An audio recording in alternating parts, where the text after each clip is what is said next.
ভিন্ন স্বাদের গরুর মাংস রান্না করব আজকে। তার জন্য যা যা লাগছে, 1 বাটি বেরেস্তা, একটি বড় পেঁয়াজ, কাঁচা পেঁয়াজ কুচি, তারপর লাগবে দারচিনি, এলাচ, লবঙ্গ, তেজপাতা, আপনাদের প্রয়োজন মতো আপনারা দিতে পারবেন। আদা বাটা 1 চামচ, তারপর দিব রসুন বাটা 1 চামচ, হলুদ দিব একটু বেশিও দিতে পারেন 1 চামচের, মরিচ গুঁড়া দিব 1 চামচ কি 1.5 চামচ, জিরা গুঁড়া 1 চামচ, ধনে গুঁড়া 1 চামচ, লবণ স্বাদ মতো, তারপর দিব সরিষার তেল 1 কাপ, 1 বাটি নারকেল বাটা, 1.5 টেবিল চামচ টক দই, সাদা গোলমরিচ গুঁড়া 1/2 চামচ, কালো গোলমরিচ গুঁড়া 1/2 চামচ। এবার সব ভালোভাবে মাখিয়ে নিব।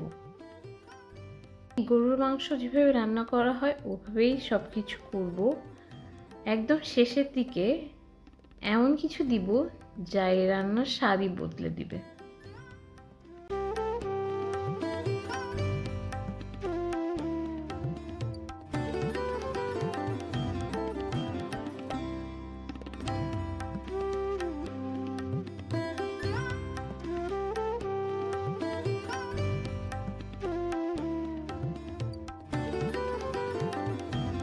এখন দিব কাঁচামরিচ কুচি এবং পাটালি, কুচি করা পাটালি একটু দিয়ে দিলাম, তাহলে স্বাদটা একটা অন্যরকম আসবে। গন্ধ যেমন এই সময় আপনারা পাওয়া শুরু করবেন, একদম অন্যরকম একটা গন্ধ।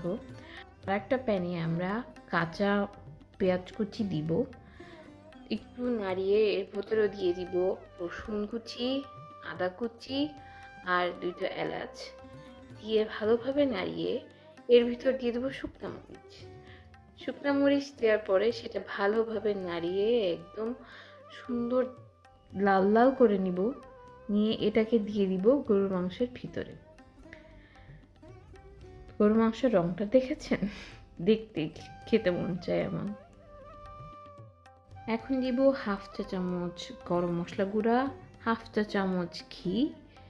এই তো হয়ে গেল আমাদের মজাদার সুস্বাদু, খুবই মজাদার একটা গরুর মাংস রান্না।